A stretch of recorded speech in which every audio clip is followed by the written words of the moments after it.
நண்பர்களே, நான் வந்து இன்றைக்கி வந்து உங்களுக்கு ஒரு கதை சொல்ல போகிறேன். அந்த கதையை கேட்டு நல்லா ஷேர் பண்ணுங்கள், என்ஜாய் பண்ணுங்கள். வாங்க கதைக்குள்ள போகலாம். ஒரு ஊரில் வந்து ஒரு மில் இருந்தது. அந்த மில்லில் வந்து ஒரு கணக்கு இல்லை. அந்த மில்லுக்கு ஒரு சொந்தமான ஒரு லாரி இருந்தது. அந்த லாரியில் வந்து ஒரு டிரைவரு, ஒரு கிளீனரு இருந்தாங்க. ஆனால் அந்த கிளீனரை வந்து அந்த லாரி டிரைவர் வந்து பக்கத்துலேயே சேர்த்துக்க மாட்டார். பக்கத்துலேயே சேர்த்துக்கணுன்னா அவருக்கு வண்டி ஓட்ட கற்றுக்க முடியாமல் போச்சு. அவர் எப்போனாலும் நம்மளுக்கு இந்த ஒரு கற்றுத்தருவார்னு அவரும் இருந்து அந்த கிளீனர். ஆனால் அந்த கணக்கு பிள்ளையை மட்டும் பக்கத்தில் உட்கார வச்சு வண்டி இப்படி ஓட்டணும், அப்படி ஓட்டணும், இப்படி ஓட்டணும், அப்படி ஓட்டணும்னு சொல்லி கொடுத்தாரு.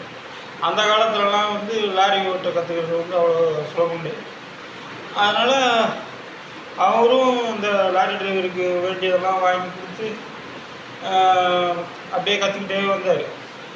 அப்படியே கற்றுக்கிட்டே வந்தோடனே அந்த லாரி டிரைவருக்கு வந்து உடம்பு முடியாமல் போனோன்னு அவரை போய் ஆஸ்பத்திரியில் சேர்த்துட்டாங்க.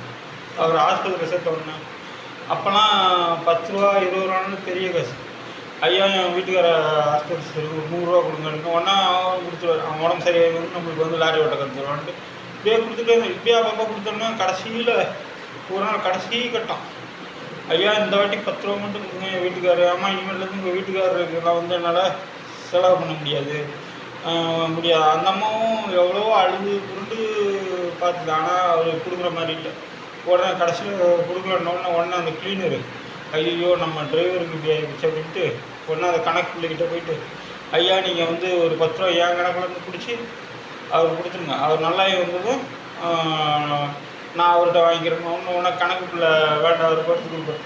உடனே அந்த அம்மா எடுத்துகிட்டு போய் அந்த 10 ரூபாய் ஆஸ்பத்திரியில் கட்டினோடனே அந்த அம்மாவுக்கு வந்து அவருக்கு வந்து உடம்பு சரியானோடனே அவர், எப்பா நம்ம கணக்கு பிள்ளை தானே எனக்கு கணக்கு பிள்ளை கொடுத்துட்டே இருந்தார், ஆனால் கடைசி நேரத்தில் உங்களுக்கு 10 ரூபா கேட்டது கொடுக்க முடியாது அப்படின்ட்டாரு.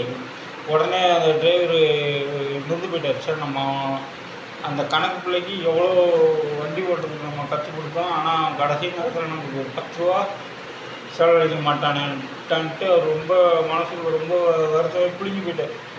உடனே அவர் உடம்பு நல்லாகி வெளியில் வந்த உடனே அந்த கிளீனரை பக்கத்தில் கூப்பிட்டு வச்சு, பாப்பா உனக்கு நான் வண்டி ஓட்ட கற்றுத்தரேன், ஒரு 2 நாள் உங்கள் ஓட்ட கற்று தந்துடுறேன் அப்படின்ட்டு அவரை நல்லா அவருக்கு ட்ரைனிங் கொடுத்து கணக்கு பிள்ளை நீங்கள் கிட்டே வரவேன்னா நீ எனக்கு கொடுத்த காசெல்லாம் உனக்கு கொடுத்துட்றேன் அப்படின்ட்டு கணக்கு பிள்ளை வந்து கட்டி விட்டு உடனே அந்த கிளீனருக்கு நல்லா வண்டி ஓட்ட கற்று கொடுத்து அந்த கிளீனரு லாரி ஓட்ட கற்றுப்பார்.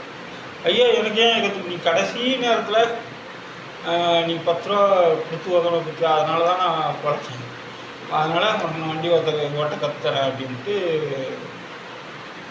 அவருக்கு அவங்க வந்து வண்டி ஓட்ட கொடுத்து. இந்த கதையில் நம்மளுக்கு என்ன தெரியுது, எப்போவுமே உதவி வந்து கடைசி நேரத்தில் இக்கட்டான நேரத்தில் செய்கிறது தான் உதவி. அதுதான் இந்த கதையோட அர்த்தம். நன்றி, வணக்கம்.